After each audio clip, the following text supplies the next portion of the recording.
أهلا بيك في حلقة جديدة من On Roadcast. تخيل معايا إن معاك عربية أحلامك، فيراري حمراء، الموتور جبار، التانك مليان بنزين، والطريق قدامك حرير ومفهوش رادار. دوست بنزين وانطلقت بسرعة 200 كيلو متر في الساعة. الهواء بيضرب في وشك، الأدرينالين عالي، والناس بتبصلك بانبهار.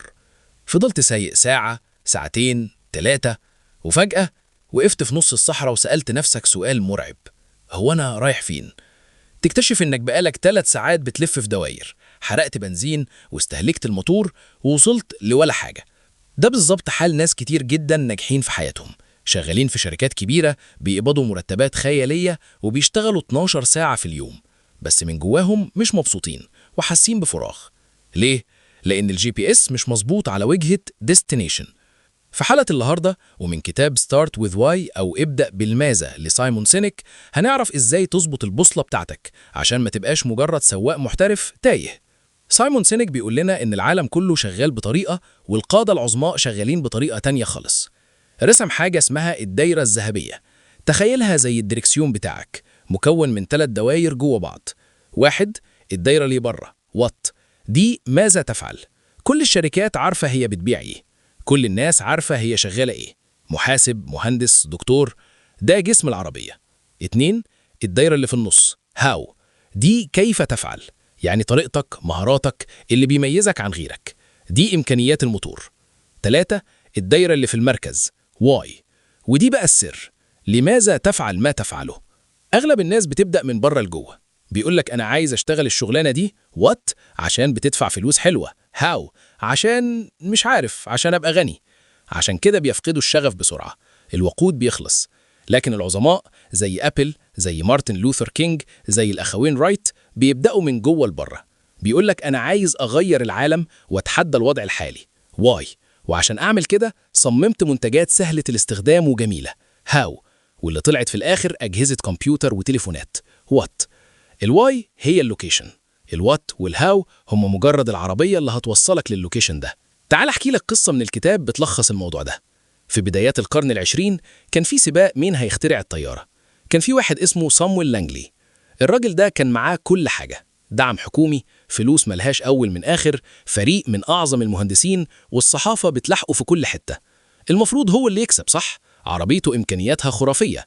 بس لانجلي كان هدفه الشهرة والفلوس. الواي بتاعته كانت ضعيفة.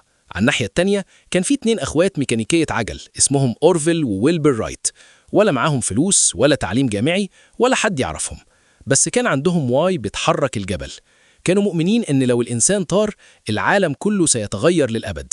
كانوا بيقعوا ويتكسروا ويقوموا يكملوا لأن عندهم قضية. النتيجة، الأخوين رايت طاروا، ولانجلي أول ما هم طاروا قفل مشروعه واستقال. ليه؟ لأنه كان عايز يبقى الأول، مش عايز يطير. أول ما حد سبقه فقد الدافع. الدرس: الفلوس بنزين بيحرك العربية، بس الغاية هي اللي بتخلي السواق يستحمل طريق مكسر وسفر طويل. الجميل في الموضوع إن ده مش كلام تنمية بشرية، ده تشريح مخ. سايمون سينك بيقول لنا إن مخنا مقسوم جزئين: القشرة الشرجية النيو كورتكس، دي المسؤولة عن اللغة والتحليل والأرقام، دي بتفهم الوات. المخ الحوفي الليمبيك برين، ده القديم، المسؤول عن المشاعر، الثقة، الولاء، واتخاذ القرار، وده ما بيفهمش لغة، ده بيفهم الواي.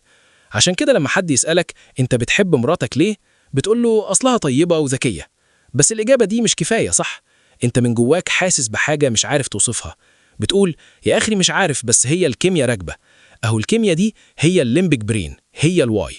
عشان تبيع فكرة أو عشان تقنع نفسك تكمل في طريق صعب، لازم تخاطب الجزء ده، لازم تحس إنك بتعمل حاجة ليها معنى.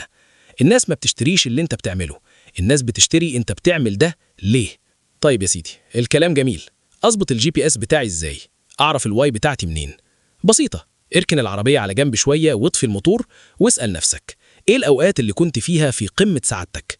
مش عشان قبضت فلوس، لكن عشان حسيت إنك مفيد أو مؤثر. هل بتحب تساعد الناس تتعلم؟ يبقى الواي بتاعتك التعليم والتمكين.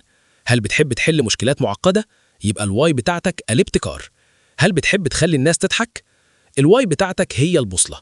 لو عرفتها، أي شغلانة هتشتغلها وات هتكون مجرد وسيلة لتحقيق الغاية دي. لو أنت مدرس والواي بتاعتك إلهام الأطفال، هتبقى مدرس عظيم. لو سبت التدريس وبقيت يوتيوبر، هتبقى يوتيوبر عظيم، لأن الواي ثابتة، بس الوات الطريقة هي اللي اتغيرت.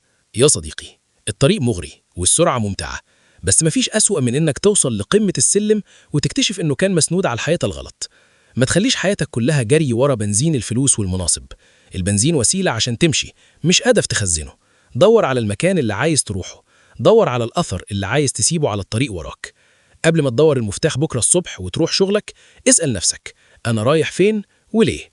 لما تجاوب السؤال ده، سواقتك هتختلف تماما، وهتستمتع بكل كيلو في الرحلة حتى لو الطريق كان وعر.